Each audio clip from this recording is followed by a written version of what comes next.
Omnia Pro gives you the confidence to eliminate dead water on thousands of lakes across the U.S. Exclusively through Omnia, utilize our map layers containing critical real-time satellite information to see water temperature, water clarity, and important weather data all in one place, along with 1-foot contours for navionics and detailed CMAP social mapping. Matched with Omnia's industry-leading loyalty credit program on all your tackle and gear needs, this is the only app you need in your arsenal for success on the water. Welcome to another exciting edition of Guide Day, where we chat with guides from across the country. And today, we got one of my buddies on the show who I have actually been on a guide trip with my dad. So that's a first. We're going to go up to Ohio. We're going to jump out on the fertile waters of Lake Erie and talk with none other than Michael Simonton. What's up, Michael? Thanks for jumping on Guide Day. Can you hear me? I thought my mic went mute. Yeah, that was me that muted your mic. Is on my end. Okay. Gotcha. Yeah. What's up, dude? Not much. Just guides. You know, my season's in full swing right now. Early mornings, and it's a lot of fun right now. So, Michael, you are currently in. I guess you're in your office and your studio and your laboratory. Yeah. You are well, explain to people, just start at the beginning with the 9 to 5 and then carry that over into the passion project. And then we'll get to the guiding. Okay. So school teachers, the bread and butter for me these days. That's my career profession. I teach in just over by St. Ohio. A little school district called Margaretta, middle school intervention specialist. I think I just finished year 19 or 20, believe it or not. Holy cow. So we're getting up. Yeah, I know.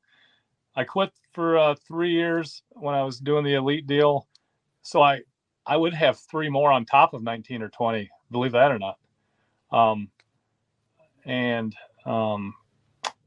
then I got the guiding, as you mentioned. Then I got a little hobby craft lure business called Venture Lures, where I make some drop shot baits, jig heads that are real popular, and some swim baits. So you kind of undersold that there, Michael. I'm not gonna lie. Well, you probably know me enough by now that I'm probably one of the worst salesmen, marketeers out there. You know, I kind of like, if you don't like my stuff, that's cool. You know, some people like it, some people don't. No hard feelings for anybody that does it. We're going to do you. Okay, here we go. I just pulled it up. There's the website, Venture Lures. So the first time I went to Michael's house, so I met Michael. Let's just full disclosure here. You mentioned that Elite Series Pro for 3 years, qualified out of the Northern Opens. Yeah. Fished the Elite Series for 3 years, and then retired after that to go back to teaching. Do you want me to just like roll with this? Like you got to sell this because you have one of like the hottest kind of niche tackle companies going. You're in you're in pretty much every major online retailer. Yeah, I think Omnia still got some stuff, but Tackle Warehouse keeps me busy too. It's the problem I have with it all is, I just have barely enough time to make my baits and package my jig heads. As far as I've had some ideas on doing some YouTube videos and some other marketing things, and I wouldn't have the time. I really like being at home, being with my wife and my little boy. So I figured, there's no way I would have time to get into the videoing and all the editing and all that stuff. So the first time I was there, you were pouring them 2 at a time out of a mold that you had. Yeah, it was 3. I can go grab a mold real quick if you want. Yeah, out of mold that you had like whittled by hand with like an X-Acto knife. It'll tell you exactly as Michael goes and grabs the mold. I'll tell you exactly what bait it was. It would have been here. We'll pull this back out. So these were the some of the first molds that he had, which is like a little drop shot worm. Yeah, here's like a little drop shot bait. It's called the dropper. Those are the original. That's what you started with. Yeah, and it's a stupid little looking bait. I'm not gonna lie. I mean, it's you gotta sell your own stuff, Michael. You really gotta work on selling your own stuff. I'd rather just be real about it and say it works or it doesn't work. It's a dumb looking bait, but man, it catches a bunch of fish. I can say this. I've caught probably a total of 4 fish on a max scent flatworm or anything like that. Like, wow. Yeah. And one of them, and that, drop shotting on for smallmouth, they can get real bait specific, and, I was fishing a tournament with Hartley 1 year, or I think it was 2 years ago. And they were, I was throwing my little dropper and they weren't biting it. And they were biting a little max scent flatworm. And I switched over to that, but I'm not stupid enough to know, that they get on certain baits. Like I used to always switch back and forth back before I was making my own baits, with the Strike King Z2. Mm-hmm. And then like the small little Strike King finesse worm. Yeah. And for me, and then sometimes, with the gulp, but some days they like the gulp better. Some days they really like that Z2 better. It's, but, back to venture lures, Michael. Yeah. This is what you hit the jackpot with, though. The little steady swimmer. That's kind of when venture lures took off, is when the steady swimmer got out. Yeah, here's my little mold form right here. That's the steady swimmer mold. There's 3 of them, hand pours. And so then I got my little, if you can see it. Oh yeah. Here's my pouring booth. There's my spots. I got the ventilation system, and up here then. I knew we were dicey with the internet connection. We gotta go right back to where it was, Michael, because we can make it work there. But otherwise, now we're dangerously in Blair Witch Project. Well, then I've got exhaust fans blowing fresh air in the shop. But there we go. Now it's settling fun. down. I definitely enjoy making the baits. They that little steady swimmer. It's not a, Kitex the King, and it's not a Kitex style swim bait. It's not made for slow rolling. It's more of an aggressive. It's a 3-inch swim bait that if you put it on a spinning rod, you can literally feel your rod tip going do do do do do do do as you reel it at a steady pace. Thus the name exactly Steady right. Swimmer. Yeah. It's funny with bait making. As years go by of using the bait, there's little tweaks you wish you would have done, to make it a little bit better. But, sometimes the originals are best, but I don't, I've got another one called the Bonneville swim bait, and that is a slow rolling one, and they just inhale that one. So that's the one I use for slow rolling, called the Bonneville. My buddy nicknamed that because we used to steal my parents' car back in high school and rip around the neighborhood on it, and it was a Bonneville. So we decided to call it the Bonneville. I like it. There are steady swimmers currently in stock at omniafishing.com. And if you are a first-time buyer at Omnia, you can use the code BTL24 to save 15% off your first purchase. I would highly recommend a couple packs of these. I'll sell them for you, Michael. You refuse to speak highly of your own products. I'd rather starve. They kick ass. They really are. What'd you say? They kick ass. They really do. I remember you were down on Lake Amistad, and I sent you some, and you were doing an event down there, and you're like, I tried 2 other swim bait brands, and your little one caught them by like double or something like that. No, it was a good deal. So this kind of dovetails into the guiding, because one of the reasons why I know you started pouring was in the summers. When did you start guiding, actually? But you would use your own baits in the summers because you had a bunch of guys that were going through baits, and then you realized, holy cow, this stuff like works really well. And all your guide clients, you were taking them to the fish, and then they were catching all the fish on the baits that you poured like the day before in your garage. Yeah, I was getting up early in the morning sometimes to pour up some swim baits, like 15, 20 of them to go up for my trip in the morning. But I just sent in my paperwork for my third 5-year license. So wow, that will 10 get me years. Well, yeah. So I'm on year 10 right now. So this next one when it expires, I'll be guiding for 15 years on Lake Erie. So I wish I would have started your first guide trip.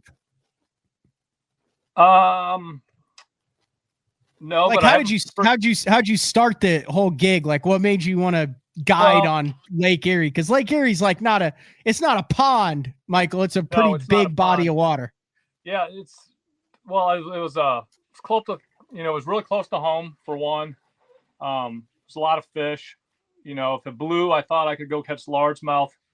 Because we do have a really good largemouth population, but I found out it's not probably the best situation for most of my customers, because with the largemouth fishing up here, your casting's got to be pretty on point.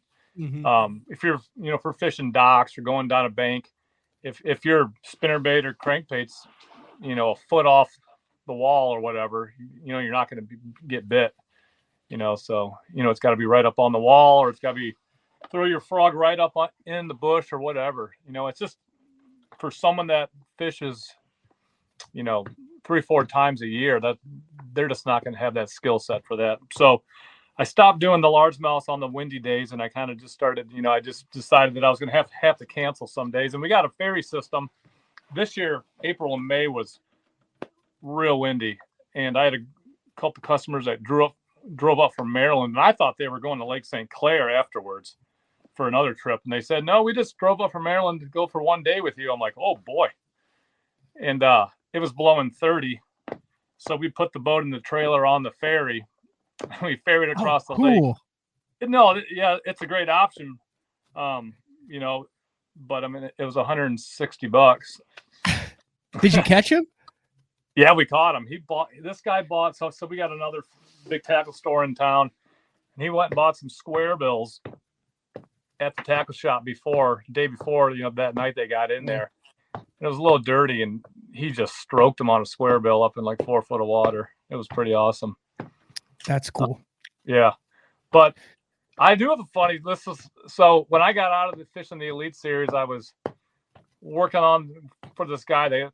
He would have me go sit out in a boat on Lake Erie, and if boats would come into the shooting range, where the proving grounds. No, it was the what a National Guard would train, and they would shoot their big rifles out into the lake, and this big. Yeah, you're not allowed to be in there. Yeah, so if a pleasure boater comes in there, I'd get radioed, and I'd have to go chase this guy down. Like, hey, we got a sea arc in the eastern quadrant. Yeah, right. So, and there were some days out there rolling around, I would just be throwing up over the side of the boat, and I'm like, but one of my original customers that books like 9, 10, 11 trips a year with me, he booked a trip and he's like, hey, Michael, I'm at the boat ramp. Where are you at? And I'm like, I'm heading out into the lake for this other deal. So I totally didn't even show up. And that was like year one of my first customers ever. So he didn't call me the next year. And then every year now he books like 9, 10 trips with me, and he's going with me tomorrow with his grandson. So, oh, that's cool. Yeah. Let's get a feel for the fishery then. So talk a little bit about Lake Erie, where you guide out of, kind of the time of the year that you guide, and just a little bit about the fishery in that area. I run my charters at Port Clinton area. It's a small little city, but it's the, kind of well known. It's known as the walleye capital of the world, but it's like an hour and a half west of Cleveland, and then a couple hours north of Columbus. But that's where the Bass Islands are.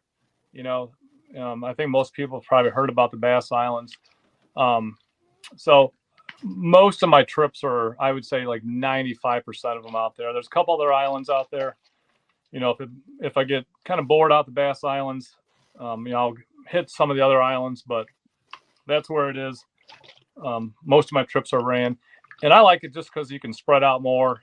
There's more fishable water, I think, around. If the wind's blowing out of the west, I can get on the east side of the islands, and if the wind's blowing hard out of the north, I can get on, the south side of the islands. I always like to fish on the calm side of the islands, with my customers. Which was different for me from bass fishing tournaments. If the wind was blowing on a certain side of the island and the waves were crashing in on it, we still fish there. But I quickly realized that when someone's paying, $400 or $500, they probably don't want to sit out there and one to 3 footers or 2 to 4 footers trying to catch some smallmouth. So, but the season starts. The good fishing really starts in early April, and then it kind of goes through, I think, consistently for me, where I could feel real confident in putting people on fish through, the second week of July. Okay. Then after that, most of the fish are done in the area. And then after that, there's still a lot of resident fish, but man, I really have struggled to be consistent day after day. To have someone pay, to take them out smallmouth fishing. One day can be really good, and the next day we might only catch 3. So I really try to cut off my guiding for smallmouths, that first or second week of July. There have been some years where it stays a little cooler, and I've caught them a little bit later than that, but, it's really hard to count on that from my experience. So you take out a Port Clinton. I've got the Omnia map pulled up right there. So there's Port Clinton. And then when you're smallmouth fishing, you're running all the way out to these group of islands. There's Put-in Bay, there's Middle Bass Island, there's that. North Bass. Okay. Yep. And there's a bunch of little ones scattered all around it. And then you can go across the border there, and that's Pelee Island. That's the big one. Okay. Yeah, and that one's pretty famous. A lot of people have heard of Pelee Island. Boat wise, what do you run out in? You still got the Lund? Yeah, I've got the Lund Pro V Bass, and with the Mercury on the back of it, and it's probably the best boat ever built for me and what I do. It's got these flip up chairs on the back deck. A lot of probably have seen Gussie's on the Elite Series and seen some photos of it, but man, it's not super fancy like the fiberglass boat, but it is like just perfect for what I like to do. My customers have plenty of room to stand up. Everybody's got a seat, and I'm also fishing largemouth only tournaments with my nephew, and for whatever reason, man, that boat floats super shallow. Like I'm in most of the summer fishing in like 1.5 feet of water, and that thing's floating. So I can still do my largemouth fishing in it, and have a nice big boat for my bass trips. All right. So, now, this is what I really wanted to talk to you about today. Is over the last couple years are the yellow perch trips that you've started going on. I saw on Instagram, or it's not Instagram. Someone sent me, was it Facebook? Literally a net full of yellow perch with a lot of jumbos kind of scattered in there. But talk a little bit about that, because that, aside from the bass, is a really cool opportunity and experience for everybody and anybody to get out and catch some fish. Yeah. So, besides the walleye, Lake Erie yellow perch is also super popular up here, which is crazy. Like there's still people that don't even know that Lake Erie around here is like world-renowned smallmouth fishing. It's crazy. Like smallmouth out there. I'm like, what are you, nuts? Yeah. And, but the perch fishing, a lot of it, last year, but was it last year or the year before? I think it was last year, right? It was last year. It was last July. Yeah, we took you and your dad out, and you got the traditional Lake Erie perch fishing, where we go out there in the pack of boats. We anchor up and on the mud flats. On the what? On the mud flats. On the mud flats, yeah, just out there. Literally, you're out there on the mud. my bottoms a lot, and dropping down a spreader with two minnows on the side of it, and you wait for your rod tip to go dink, and then you just reel up a perch from like 30 foot of water, 45 foot of water, wherever you're at. And, some days you can load up the cooler pretty quick. Some days it's brutally tough. A lot of times you want a little bit of wind, just to kind of move a bait around or whatever. But I have learned a new way to catch the jumbos in that. Oh, that really? picture that you saw on Instagram. Yeah. And I don't know why, like I was thinking, I'm like, why didn't I do that last year with you? But regardless, I'm still not ready to tell anybody about it besides the customers that go with me. Cause but you are doing what you are doing. Okay. It's something a little different. Yeah.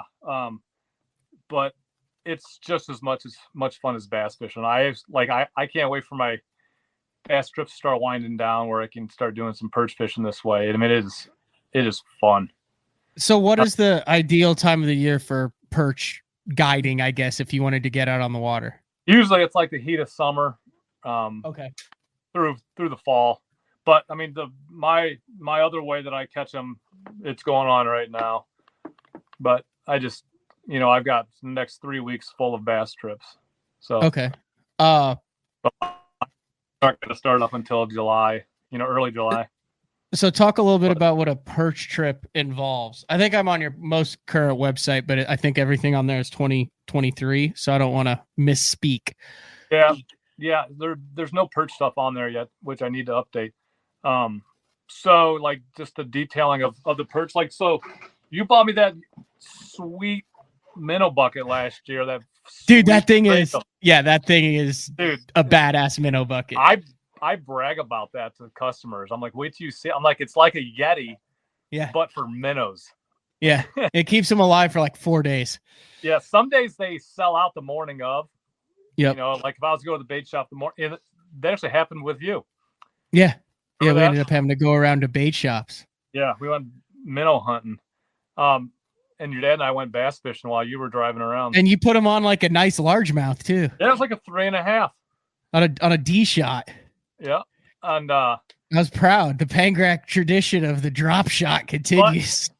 But with this super awesome minnow bucket cooler thing, I go to the bait shop the night before, get my minnows, and then leave them in my basement, where it's nice and cool.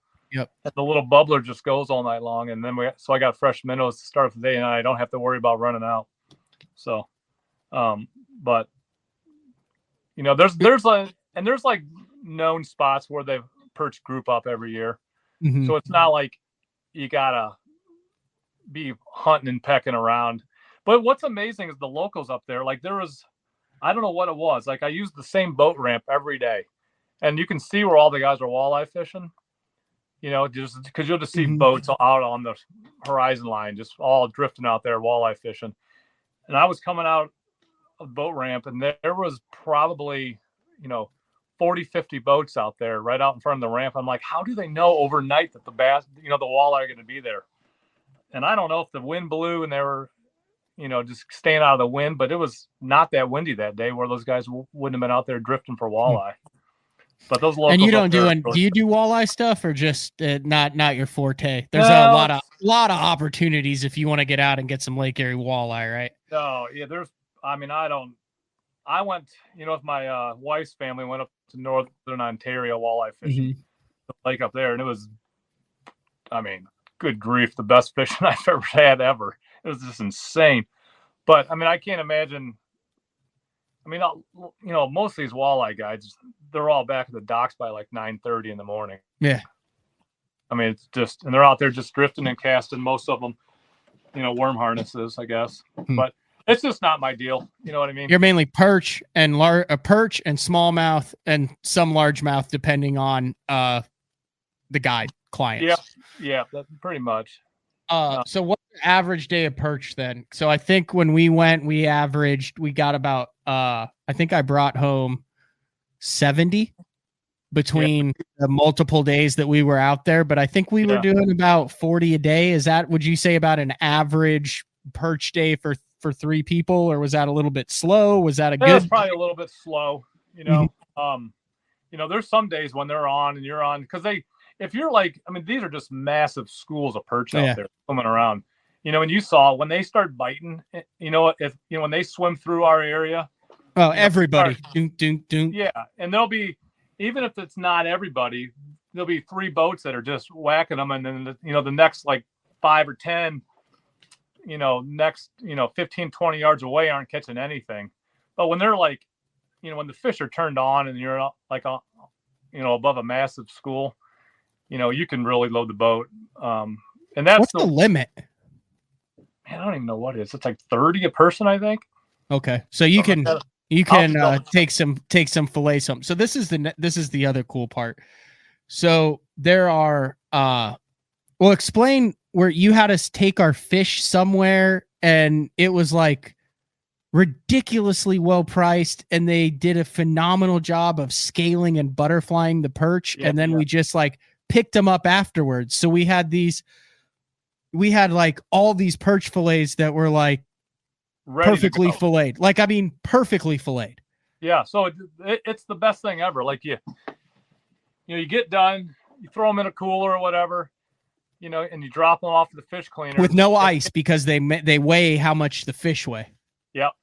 So if you throw ice in there, you're paying for ice too. And they give you a little plastic number or whatever, and they'll tell you, like, you know, be back in 2 hours. You know, if they're real busy, you know, they might tell you to be back tomorrow by 11. You know, and then, but I mean, if you got 120 perch or 90 perch, I mean, there'd be a lot of beer being drank, or it's like 30 or 30. I think it was like $30. It was like so worth it. It's a no-brainer. And then you can go get lunch with your dad or, you know, your family or whatever, and come back. That's what we did. We picked them up, put them in a cooler, and brought them home. Yeah, and you can tell them how many bags you want them in. So if you got 3 of you, and one's going back to Cleveland, one's going back to Columbus, you know, tell them to put them in 3 bags or whatever, 2 bags, and then you're good to go. A lot of listeners in the South of BTL may not know what a yellow perch actually is. Describe what a yellow perch is and what makes it such a sought after species in that part of the country. Well, a little yellow perch kind of looks like a miniature walleye, but with like bluegill bars on it, with a orange throat kind of and a yellow belly. Yeah. You know, it's probably the best way, but they really do look like a perch or look like a walleye. And, you know, they're so good. And if you were to buy the meat at the grocery store, you know, or, you know, a little market, they're very expensive right now. So, you know, you can go fishing, catch your own. Yeah, there you go. That looks almost just like that old school Rapala perch color, doesn't it? Right there. 100%. I mean, most of them, what we talking 9 to 11 inches? Yeah, I think most guys like a very minimum is like a 7-inch that you'd want to keep. You know, the very, very small end, I think. At least the ones in my boat. And then perfect for a fish fry. But what is your pricing for a day of perching? And then, like, how many people can you take out in the boat? Kids, parents, skill level, the whole 9 yards. Yeah, so skill level could be 0. Like literally none. Like literally a trained monkey could catch these perch when you're on them. Yeah. Well, it's like a beautiful beginner. True. My buddies and I went out one time, and one buddy and I were catching them. I mean, pretty easy, you know. And my one other buddy, he's not catching a thing. And we're like, do you have any feeling in your hands at all? So I guess you have to have feeling in your hands. That would be. You have to be, yeah. But you could not have ever fished before. Yeah, you don't need to know how to cast a bait caster. Yes, and you could catch it's an excellent introduction to fishing if you're in the area, and particularly if you like to eat fish. What you need to be able to do is open up the bail to a spinning reel, let your spreader drop to the bottom of the lake, crank it up to turns of the handle. Yeah. To hold on and eat chips and drink pop or whatever at the same time. Why are you so into this? Like, I could tell, like, I know you've called me before and you're like, dude, you're like, I really want to expand this perch guiding. Like, I really love going perch jerking. Because everybody like talks about it around here, and everybody like has heard stories about going perch fishing on Lake Erie and putting a bunch of fish in the cooler. And what I think it is for me, it's not stressful. Like, tournament bass fishing is like probably the pinnacle of stress. I agree. And then guiding, self-loathing, questioning your existence. Oh yeah, like financial ruin. I remember like driving through the mountains of Virginia, and you could just see the guardrail, and I look over the guardrail, I'm like, it doesn't look that bad. Be a lot easier. Anyway, I'm like, back to the perch. So there's a mesquite kind of around the perch in that part of the country. Just kidding, obviously. Yeah. But and I don't even know what we were saying. I was going to say guiding. I was just talking about the perch. Like, why do you like guiding for perch so much? It's something that you've really tried to hammer home the last couple years. It's fun. There's not much stress. Everybody has fun doing it. You know what I mean? You can relax. Everybody's just kicking back. It's just and you're like out in the middle. I mean, not really out in the middle of Lake Erie, but I mean, there's a lot of beautiful places around the country. And for me, like, I feel so fortunate to live around the Bass Islands. I mean, when you're going out there and I see the sunrises, I mean, you've probably seen some of my photos on my Instagram. Yeah. I mean, the sunrises that I see every morning are just ridiculous. I mean, coming between the islands, and I mean, it's a beautiful part of the country. Time of the year then for the perch, you said the bass season is the bass season kind of booked up for the rest of the year? It sounds like you said you're 3 weeks out now, as this is airing kind of in mid-June. Yeah, my bass trips pretty much are booked up like 6-7 months in advance now. Okay, but if you want to get in on that next year, this would be a good time to book for next year. Yeah, so I normally, the way I do it is whoever books the most trips with me, it's just a couple families, but they get the first dibs on trips, and then I just kind of go down the list. But right now, if you mentioned BTL, does that help you get in? That does. Yeah, I could probably shake some things up. But then, the bass fishing over at Pelee in Canada starts to get, if you got some good spots and know what you're doing, you can really start putting some bass in the boat September. Okay. And then October, obviously, it starts getting good everywhere. But it picks up. So you kind of go bass, perch, and then bass again. Well, school starts back up again late August, September. Yeah. So, the wind starts blowing up here in October a lot, early November, and I've tried to do weekend trips for bass, and it seems like it's blowing hard on the weekends, and I never get to do it. So I don't even really try to book them anymore. Okay. You mentioned that and the weather. I've talked to some guys who are like, man, I'd really like to go up to Erie, whether it be for walleye or bass, but they're like, dude, I'm afraid we're going to get blown off the lake. Actually, when I was a younger kid, we went up for a walleye trip and we sat there for 3 days while it was just gale force winds and we never got on the water. How does that work? How many days would you recommend people book so they get a chance to go out? What percentage of it would you say you're like, hey, not worth it? Yeah, I mean, I would, if you get a guy coming from like your neck of the woods, yeah, I'd hate to see you drive up to my neck of the woods for 2 days of fishing. Yeah. We have a lot of guys that come up here walleye fishing from Wisconsin, Minnesota, South Dakota, North Dakota areas, and they all come for a week or more. But, and if I was to, a lot of your viewers, I would say probably have boats. And if you're worried about getting out to the islands, so from the one ramp I use, Catawba State Park, to the southernmost spot on South Bass, it's only like 4.5 miles. So it's not terribly long, but if it blows out of the northeast, you could be going through some real stuff Yeah, that's why they hire you. That's why this is That's called why they hire Guide me, Day. but Like I was- that's why why everyone has boats, but they want to go out on Erie. Yeah, why smash your butt, man? I don't ever go fast in my boat out there. Like I see people, even the tournaments, the few I fish out there, I'm like, I see people going out of the bay. I'm like, man, I know they're bound to themselves. But like I mentioned earlier, you can put in take your boat and truck over it on the ferry. And they got lodging on the island, of a lot of lodging. And there's a boat ramp right downtown, and there's another one on the west side. And you can do all that. Or they could just hire you. It's Michael Simonton. Yeah. Jeez, you're way too humble, Michael. Yeah. Well, what does it cost to get out? Realistic option.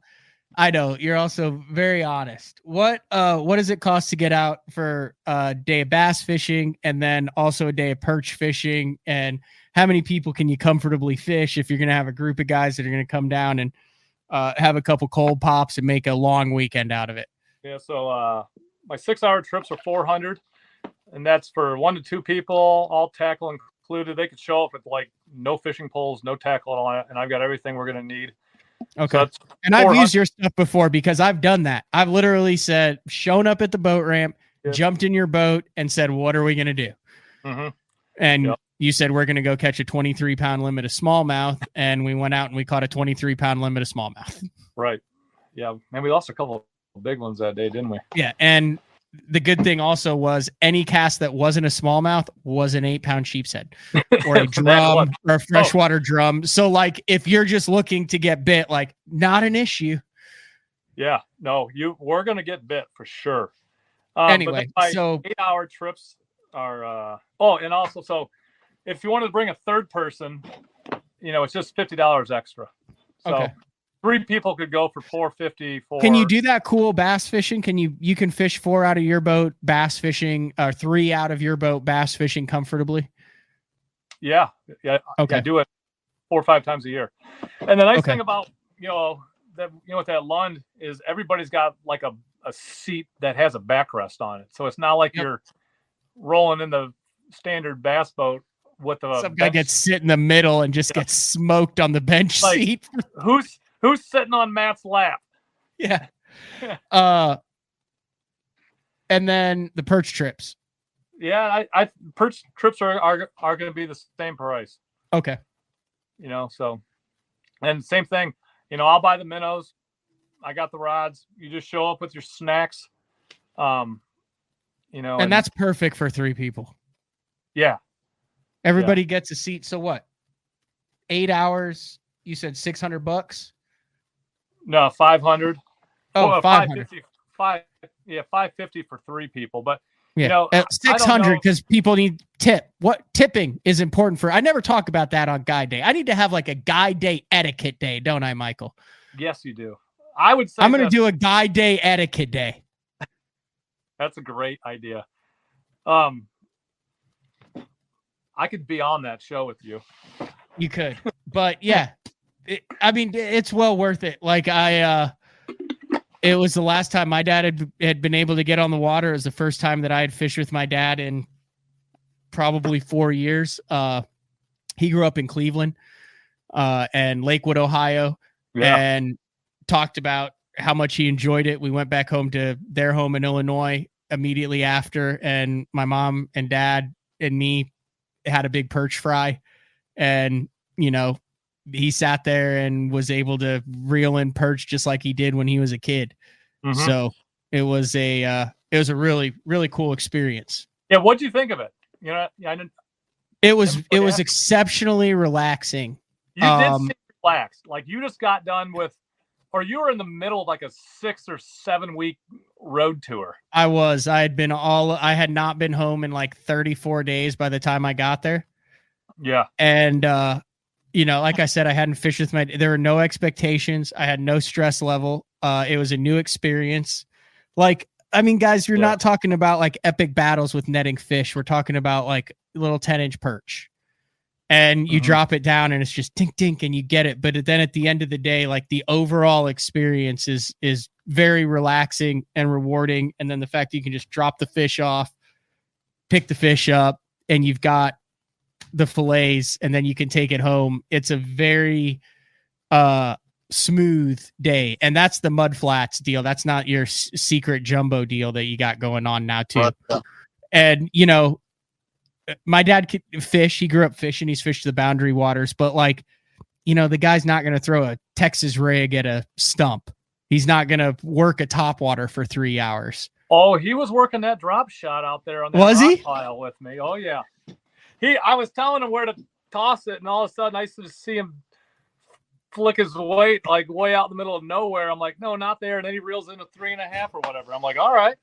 But it's a perfect deal. That was one of the reasons why I wanted to get you on, because it's a traditional bass trip with a former professional angler who knows what you're doing. You're super easy to get along with, which I'll vouch for.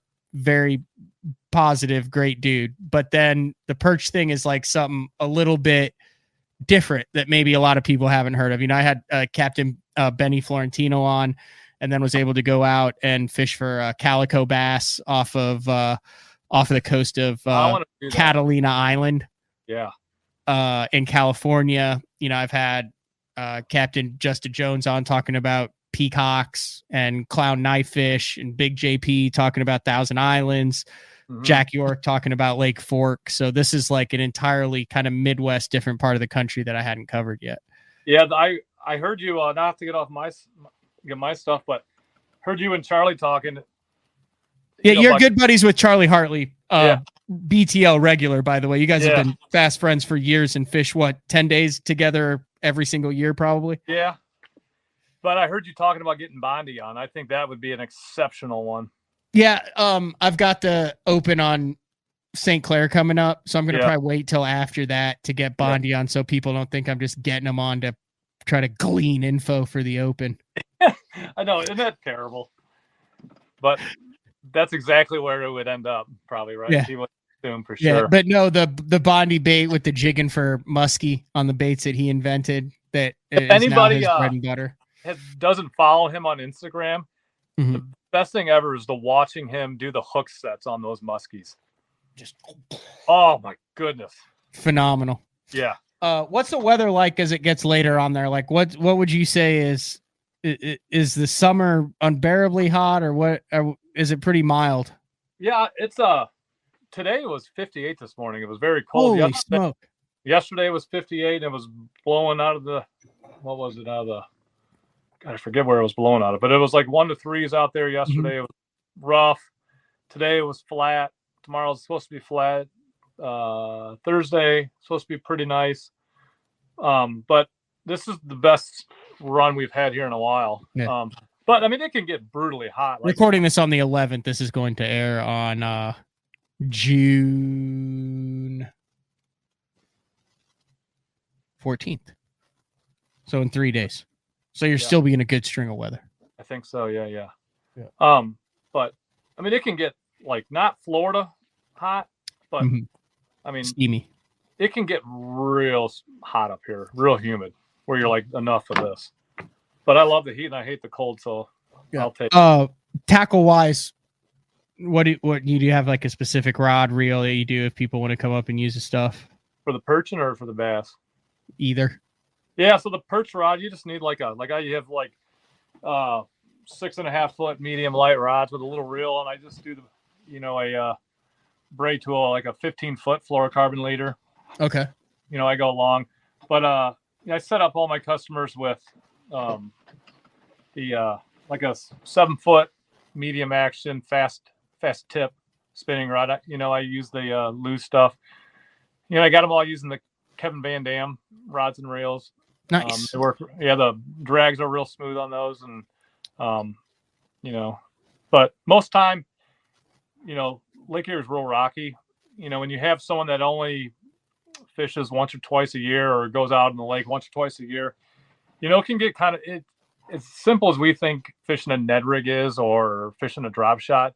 If they only have 6 hours to fish, it can kind of, they might spend the first 3 hours. Oh, that's me. There you are. That was a long time ago, that one. They could spend a long time trying to feel the bottom, and even like a lot of times, as silly as it is, they'll set the hook on the bottom, and then they'll just really wedge it in there. So I like to give them baits that, like a swim bait, that's kind of reeling across the bottom. I tell them just to get it and just visualize the bait swimming like a foot above the bottom. When that bait swims across their head or next to them a few feet away, they just can't resist it, and they'll come up and eat it. If people want to get in touch with you, still send them to the website, michaelsimonton.com. Yeah, michaelsimonton.com. There's like an email link, and that will send them to my Michael at michaelsimonton.com. MICHAEL at MICHAELSIMONTON.com. Yep. And if you also just want to know some more, there's also a form on here that you can fill out. You can send in. Yeah. That's still a viable option? As far as I know, yeah. The thing is, a lot of my trips are already been booked, so a lot of people, when they get a hold of me now, or they've tried for a couple of years, and it's hard to get on my schedule because I only have a limited amount of days a year. Like I'm dealing with, or it's kind of the reason why I'm trying to expand my perch business is because. Are your perch days booked? No, I got a this lot year. Like, when do you have the most openings currently for like perch days if you want to jump in? July. Okay. And then I got, we're going to go on a little vacation. But I got a lot of days in August too. So July and August. July and August, yeah. Like my suggestion would be either like if you have a grandson or a granddaughter, if you're a group of buddies who want to like hang out for a long weekend, it's a great deal for that. And I can drop them off at the island, a group of buddies, and then they could take the ferry back. Did you happen to see that picture on my Instagram of that golf cart in the water? Yeah. I totally saw that. I was trying to figure out what happened. I didn't know if that was you or what was the deal there. No, that was probably some boozers out taking the golf cart around. They probably launched it into the lake when they were driving it, is what I'm guessing. Put-in Bay South Pass is a pretty well-known party island, so I got to imagine there's a really interesting story behind that golf cart in the water. And it's not like just at the edge, like it's 30 feet into the water. Yeah, no, I saw it. Like they kept their foot on the gas once they were in the water. What are your social medias if people want to keep up to where you're catching? I just have the one. I got rid of Facebook, and I still have it. I'm on there like twice a year. Yeah, Instagram is at Michael Simonton. Okay. Anything else you think I've left out of this, or does that give everyone a pretty good vibe of the guide business? Yeah, I think I'm a really good promoter. I learned that about myself. No, it's I think so. I just got to get the word out. This should help. Yeah, definitely. And dude, they are delicious. They are. If you do go, if people do book through this and go, do not have them fillet them, have them scale them, and then have them.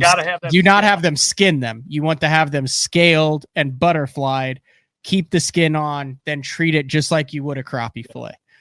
That skin has a lot of flavor. It's the ticket. Oh man, I'm excited. I get to go to. I got like I said, St. Clair coming up and be up north and Thousand Islands and all that. So I have some perch in my near future, Michael. There you go. Yep, it's good. Well, you got a writer's deal up in Thousand Islands or something? No, I'm gonna go up there after St. Clair. For an open or just fun fishing? I've never been up there fun fishing. Oh. And I know how much fun I have when you remember when we talked about how stressful tournament fishing is. Oh. That's like the one place that I fished 2 opens at that I've still like thoroughly enjoyed it. So my thought's always been, can you imagine how much fun I'd have if I wasn't? Yeah. I'm not saying it's a different type of fun. Like when you're fishing in a tournament, there's nowhere else you'd rather be. Like it's the deal. But just as far as like relaxed fun that doesn't shorten your lifespan, probably not the activity you want to choose. So I would just always remember thinking like, God, like I know how relaxed I am and how much I love it up here in just tournament mode. But so imagine if I had like 4 days not in tournament mode, like it would have to be like, so this year I'm going to do it. Good. And man, to talk about a beautiful part of the country, that's a top 5 for me. Yeah, we had JP, Big JP, who works with Travis Manson, up there with the Smallmouth Crush crew and guides on Thousand Islands in Ontario. So yeah, we'll get Travis on. I got to do a show with him. I'll probably try to do a show with him in person up there from the Smallmouth Crush headquarters since he moved to Waterton, I believe. Yeah. What in New York. Who'd you room with on the Elite Series? Scanlon. Casey, yeah. Yep. He's fishing the Opens now. And he's been on the Elite Series, was on the Elite Series and the FLW Tour for a number of years. He's he's almost done them all. Yeah, I think he has. He's like, remember when he was fishing the PAAs, how much money he was winning? He never won one, but he was like getting top 10 checks, and they were good top 10 checks too. Yep. He's a phenomenal fisherman. He is. All right, Michael, I greatly appreciate it. Thank you for jumping on tonight. Yep. Thanks, dude. And stay safe and kick butt. Heck yeah. Michael Simonton Fishing, michaelsimonton.com. Check it out. See you. Bye. See ya. All right, there you go. Truly a good dude. Like I said, I can vouch for it. I've done the perch fishing experience with him. I've done the smallmouth fishing experience with him. Erie can be rather intimidating, rather scary. Very safe captain, big deep V-Lun with the 4 seats in it. So if you guys are in the area, have any desire to get on Erie next year for Bassin or this year for the Perchin, there you go. All right, like I said, as always, if you guys have a guide, if you are a guide, if you went on a guide trip that you would like to see highlighted on Guide Day, I try to do a couple of these every month. Sometimes, working buddies like Michael, sometimes guys that I haven't met, sometimes guys that I'm just interested in. I've done a couple fan recommendations. I do have a list of the guides and Guide Day shows that the listeners and you guys have sent in.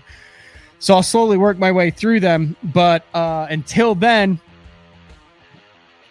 Monday will be a recorded, regularly scheduled BTL practicing for the Bassmaster Open on Eufaula. Unless I decide to go live in the afternoon or evening, there's a chance that it's only 45 minutes away that I might drive home. I do have a VRBO with Blake and Andrew Upshaw, but I might slide back to the studio for a couple times and do some shows. But that is all we have for today. We will talk to everybody on Monday. See ya.